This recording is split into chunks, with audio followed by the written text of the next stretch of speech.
the insights of President Duterte. Just to refresh the timeline, this bicameral report was signed and ratified last December 11.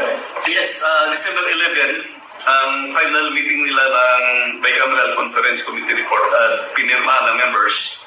And on the same day, December 11, the 222 pages Bicameral Conference Committee report was ratified by the Senate and the House. So both houses ratified it, and the enrolled bill was signed by the President December 30, 2024.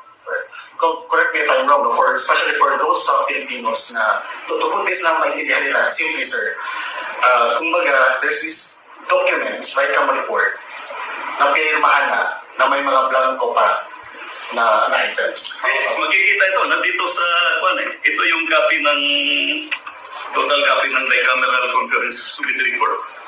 Nandito yung 222 pages, may mga vacant pages. I really don't know kung paano lumabas na may figure na pagdating sa GAA. Okay, thank you po. Mr. President, sir,